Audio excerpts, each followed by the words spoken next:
وَيُؤْمِنُونَ بِالْغَيْبِ, that they believe in the unseen. But we will not be able, some of us may not be able to rationalize this or to be able to articulate this to people who have not got the same understanding. So not every single aspect of Islam we will be able to articulate or rationalize. But we should believe in it, no doubt. An example of this is when the people, some of the kuffar, they came to Abu Bakr radiallahu anh, and they started to mock him, saying that your sahib, your friend, your companion, your messenger, he claims that he has gone to Jerusalem and back in one night. And Abu Bakr radiallahu anh, he said that if he claims to have done this, I do not know how he has done this. And I do not understand how he is able to do this. But if he claims to have done this, then he has spoken the truth, and I believe it wholeheartedly. And remember the context of this, that he is in the front of all of the people, and they're just waiting to mock him, and his reputation would as a result be lost. But he held firm, and as a result of this incident, history has witnessed him to be of the Siddiqeen. Another aspect, or the final thing that I would like to mention regarding the concept of this knowledge that we have, it must bring about responsibility. It must bring about responsibility. Meaning that do not allow this knowledge that we have to be a tool to abuse others. Sometimes we may find, and think about this brothers and sisters, we may use our knowledge to abuse others, and we may not realize this straight away. Someone who has graduated from a university, Islamic university, someone who's attended some circles, any type of knowledge that we may have, we may hold on to a position, and we will be stubborn upon that position, and we will try our best, all of the knowledge that we have, to refute the individual. But at a later stage, we may think, you know what? He made a good point. But we will not be able to accept that opinion at that time because of our pride. One of my teachers, he said that he was studying in Pakistan, and there was some issue that he had, or some issue that he was drinking standing up or something like this, and the Shaykh, he told him, he said that, you know, this is you shouldn't do this for this reason, and so on and so forth. So what he did is that he went to the library and he started to prepare his refutation of that Shaykh. He got all of the hadith, he got all of the aqwal of the scholars, all of the statements of the scholars to prove that you can stand up. You can stand up whilst drinking. And then what he did is that he went back to the Shaykh, he started to say all of these things, look at the evidences, look at this, look at this, look at this.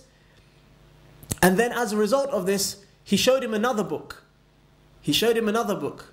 It's a bit of a double whammy here, because he showed him another book of a scholar that he respected in high esteem. And he said, look, this is one of your teachers, and he holds this opinion. So this is extremely important, brothers and sisters, that we do not abuse our knowledge, because knowledge is a type of power. When you have some knowledge, people listen to you. When you have some knowledge, you feel good about yourself, thinking that you have a type of authority over others. But in reality, knowledge should humble the individual. It should humble the individual, as the famous statement of Ibn Abbas radiallahu anhu, or even others, where they said, in actual fact, knowledge, and this sounds extremely strange, knowledge does nothing but make you ignorant. How does it make you ignorant? Very strange, almost in actual fact an oxymoron. They're complete opposites. The more knowledge you have, the more ignorant you become. As Ibn Abbas radiallahu anh, he said that knowledge has 3 levels, or 3 steps.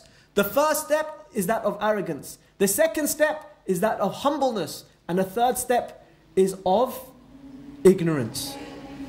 Because when someone studies al-Islam, in our early stages, think about this, brothers and sisters. When someone studies Al-Islam, they've read one book, they've attended one or two conferences or lectures, and then they start enjoining the good and forbidding the evil, what they consider to be enjoining good and forbidding the evil, and they start saying this is shirk and this is bid'ah and so on and so forth. And they become arrogant as a result of that knowledge. And this particularly happens with university students.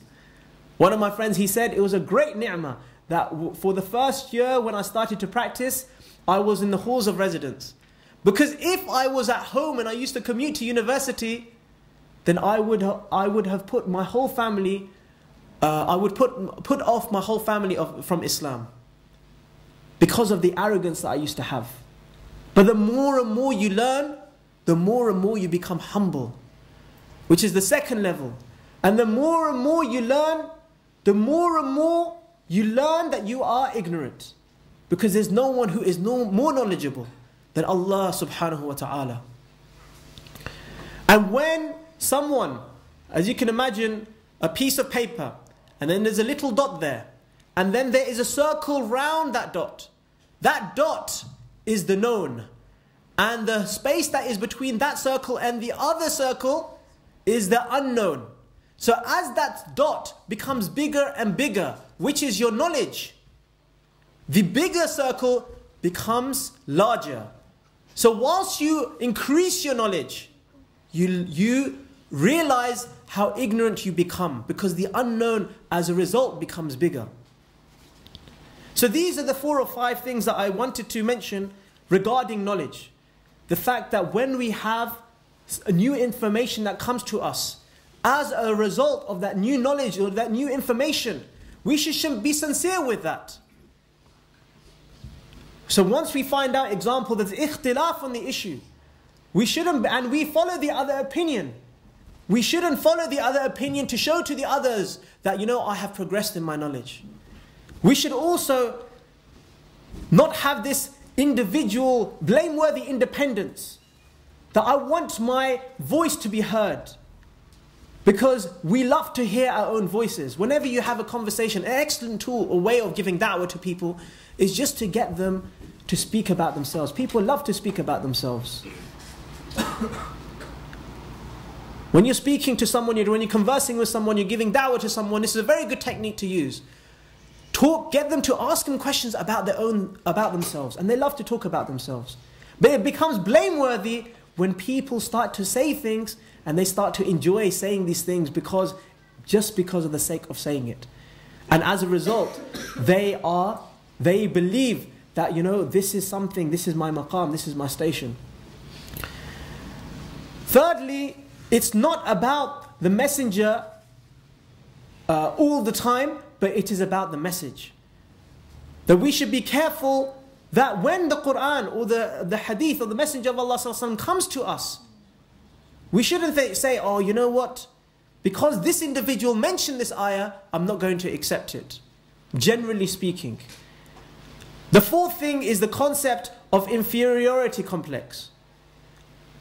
And as a result of cooperating with other groups and individuals, that we get more influenced by them than they do with us. Yes, it's important to cooperate with other groups and other individuals, even we do not agree with them completely. But it doesn't mean that our da'wah should not continue. The principles that we hold on to should not continue. And the final thing I mention is with respect to the responsibility that we have with this knowledge, that we shouldn't use it as a tool of abuse. Rather, if a person does not agree with us, then khalas, then leave it. As some of the scholars of the past, they say that the best people to advise are those people who will listen to your advice. Sounds like a very oversimplistic, simple statement. But it's actually, in actual fact, brothers and sisters, a very deep statement that some of the scholars have stated. That you give advice. If someone is not willing to accept the advice from you, then it's not the right time. Do it in different means. As Hassan and Hussein radiallahu ta'ala anhuma did with the old man when teaching him wudu. And in order to increase our sincerity with any type of knowledge that we have, then of course the greatest ways that we can do this is of course to make dua to Allah subhanahu wa ta'ala, that He keeps us straight upon this path. The most common dua, and according to some of the scholars, the greatest dua that is mentioned in the entire Quran is that of guidance. Ihdina siratal mustaqim. That we say this at least 17 times, if not more than this. And yet, we are praying to Allah subhanahu wa ta'ala and we are asking for His guidance. We're not in a pub or a club or any of these places, and we may feel that we are guided already because we are asking Allah subhanahu wa ta'ala. But this is not necessarily the case, because this guidance just does not encompass only knowing from what is right or what is wrong, but that of perseverance as well. And just as that is the most common dua that is mentioned from the Quran, the most common dua that we find from the sunnah of the Messenger of Allah sallallahu alaihi wasallam, again is that of guidance. Ya muqallib al-qulub, thabbit qalbi ala dinik aw ala ta'atik. O changer of the hearts, make my heart firm upon your deen, upon your religion, or upon your obedience. Jazakumullah khair. Subhanakallahumma bihamdika ashhadu an la ilaha illa anta astaghfiruka wa atubu ilayk.